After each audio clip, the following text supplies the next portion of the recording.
நடிகை சுபாஷினி அவர்கள் இறந்த இடத்துக்கு மறுபடியும் போலீசார் சென்று மறு விசாரணை செய்ய போறாங்க அப்படிங்கிற தகவல் தான் சமீபத்தில் கிடைச்சிருக்கு. என்ன நடந்திருக்கு, எதனால மறு ஆய்வு பண்ண போறாங்க அப்படிங்கிறே தான் இந்த ஒரு வீடியோவில் நம்ம பார்க்க போறோம்.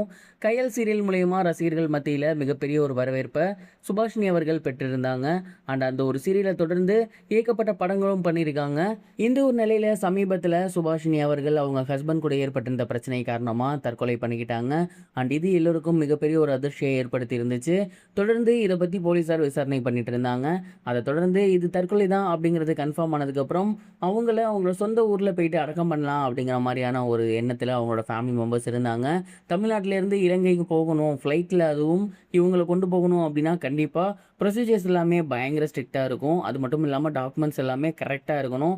அப்படி இருந்தால் மட்டும்தான் ஃப்ளைட்டில் சுபாஷினி அவர்களை கொண்டு போயிட்டு அவங்களோட ஊரில் நல்லடக்கம் பண்ண முடியும். ஆனால் அதில் ஒரு சிக்கல் ஏற்பட்டிருந்துச்சு. அது என்ன அப்படின்னா, போலீஸ் ரெக்கார்டில் இருக்கக்கூடிய சுபாஷினி அவர்களோட பேரும் அவங்க ஐடி ப்ரூஃபில் இருக்கக்கூடிய சுபாஷினி அவர்களோட பேரும் ஒத்து போகலை. ரெண்டுமே வேறு வேறு மாதிரி இருக்குது. அண்ட் இதனால் அவங்கள ஃப்ளைட்டில் கொண்டு போகிறது மிகப்பெரிய ஒரு சிக்கலாகி இருக்குது. அண்ட் இந்த ஒரு விஷயத்தினால போலீஸ் தரப்புக்கிட்ட சுபாஷினி அவர்களோட பேரண்ட்ஸ் பேசியிருக்காங்க. அண்ட் இதனால் போலீஸ் தரப்புலேருந்து புதுசாக ஒரு டீம் அவங்களோட வீட்டுக்கு போயிருக்காங்க.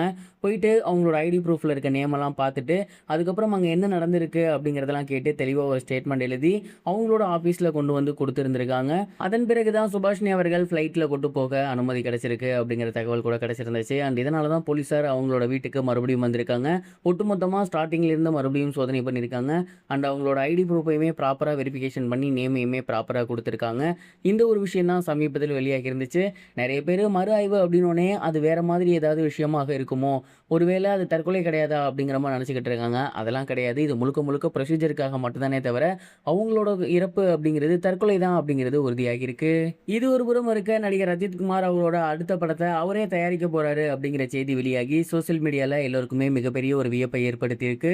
Ajith Kumar good bad ugly படத்துக்கு அப்புறம் ஆதிக் ரவிச்சந்திரனோட சேர்ந்து மறுபடியும் ஒரு படம் பண்ணுறதாக இருந்துச்சு. ஆனால் அந்த படத்துக்கு ப்ரொடியூசர்ஸ் கிடைக்காம டிலே ஆகிட்டே இருந்துச்சு. கடைசியாக ஒரு ப்ரொடியூசர்ஸ் வந்தார். ஆனால் அஜித் சொன்ன சம்பளம் மிகப்பெரிய அளவில் இருக்குது, அவருடைய மார்க்கெட்டே அந்த அளவுக்கு கிடையாது அப்படிங்கிற மாதிரி சொல்லி அது டிலே ஆகிருச்சு. அண்ட் அதுக்கப்புறம் அந்த ப்ரொடியூசரும் அந்த படத்தை விட்டு போயிட்டாங்க.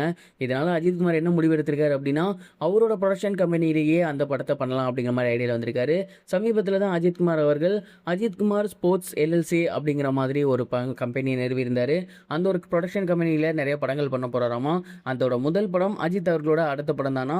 ஸோ ஆதிக் ரவிச்சந்திரன் அஜித்தினையும் இரண்டாவது படத்தை அஜித் அவர்களே தயாரிக்க போகிறாரு. இந்த ஒரு படத்துக்கு அவர் நிர்ணயிக்கக்கூடிய சேலரி தான் அடுத்த படத்துக்கு மற்ற ப்ரொடியூசர்ஸ்லேருந்து வாங்க போகிறாரு அப்படிங்கிறது தெரிய வந்திருக்கு. அண்ட் இந்த ஒரு விஷயம் ரொம்பவே வைரலாக போய்கிட்டு இருக்கு.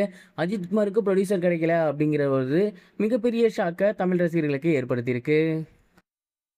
இது வரைக்கும் கனெக்டிங் டிவிக்கு சப்ஸ்கிரைப் பண்ணனா மறக்காமல் சப்ஸ்கிரைப் பண்ணிக்கங்க. உடனடி அப்டேட்ஸ் பெறுவதற்கு நோட்டிஃபிகேஷன் பெல்லையும் கிளிக் பண்ணிக்கங்க.